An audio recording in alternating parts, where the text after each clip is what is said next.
Assalamualaikum warahmatullahi wabarakatuh. Apa kabar anak-anakku? Semoga kalian dalam keadaan sehat walafiat. Pada masa pandemi ini, kalian harus tetap bersemangat untuk belajar, terutama mengikuti pembelajaran secara daring. Pada video ini, kita akan belajar mengenai teks deskripsi. Apa itu teks deskripsi? Kalian simak ya video ini. Kompetensi dasar yang digunakan kali ini yaitu kompetensi dasar 3.1. Mengidentifikasi informasi dalam teks deskripsi tentang objek berupa sekolah, tempat wisata, tempat sejarah, dan atau suasana pentas seni daerah yang didengar dan dibaca. Ciri tujuan teks deskripsi. Kira-kira apa saja ya cirinya? Mari perhatikan dengan seksama. Ciri pertama, menggambarkan objek dengan cara memerinci objek secara subjektif atau melukiskan kondisi objek dari sudut pandang penulis. Ciri kedua, penggambaran sekonkret mungkin suatu objek atau suasana atau perasaan sehingga pembaca seakan-akan melihat, mendengar, mengalami apa yang dideskripsikan. Ciri objek teks deskripsi. Bagaimana ya ciri objek yang dapat dideskripsikan? Kita simak bersama yuk. Terdapat dua ciri yang dimiliki.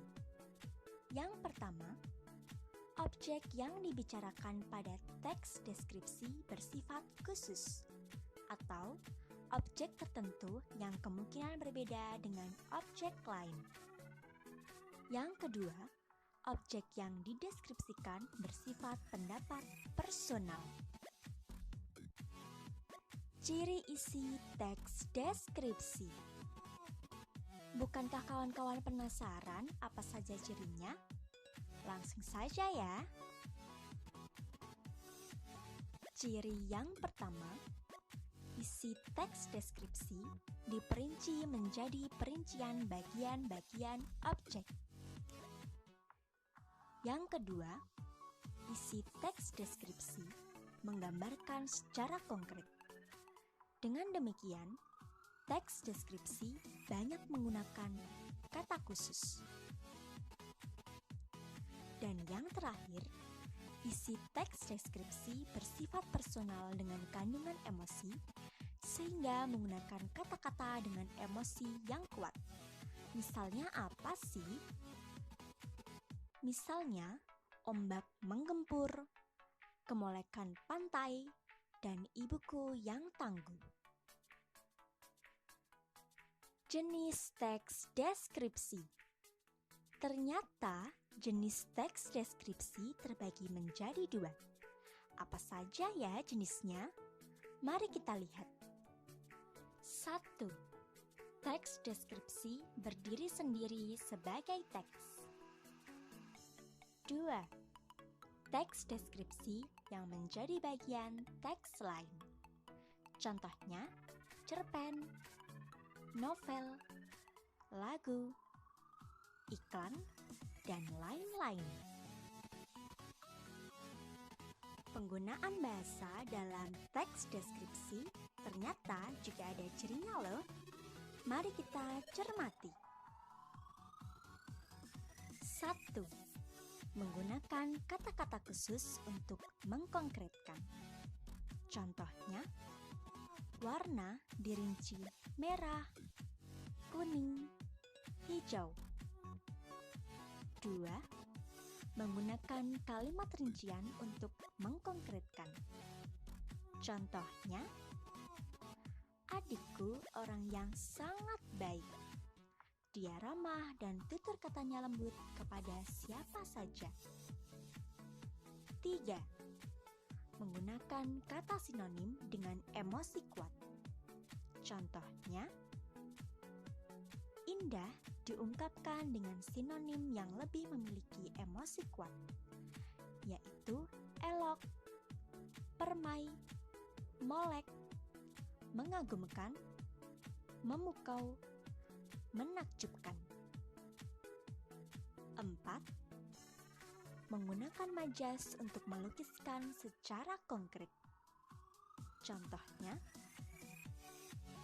hamparan laut biru Toska seperti perbadan indah yang terbentang luas. Angin pantai dengan lembut mengelus wajah kita. 5.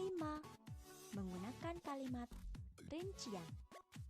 Contohnya, terumbu karang berwarna-warni. Ada terumbu karang orange, abu-abu, hijau muda. 6. Menggunakan bahasa sehingga pembaca seolah-olah melihat, mendengar, dan merasakan apa yang dideskripsikan.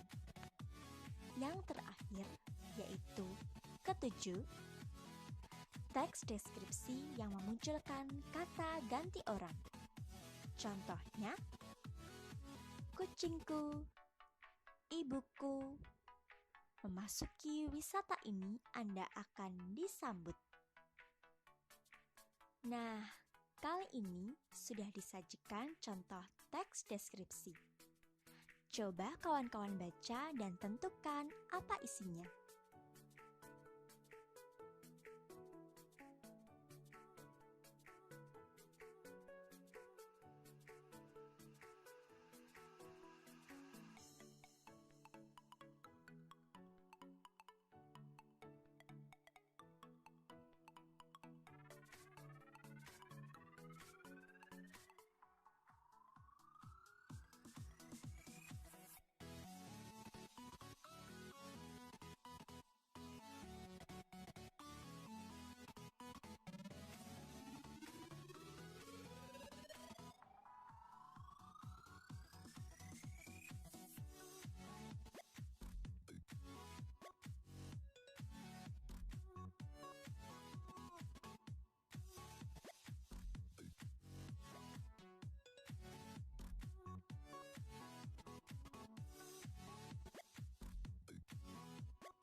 Sekarang sudah paham kan apa itu teks deskripsi dan bagaimana ciri-ciri teks deskripsi. Tetap semangat belajar anak-anakku. Sampai jumpa.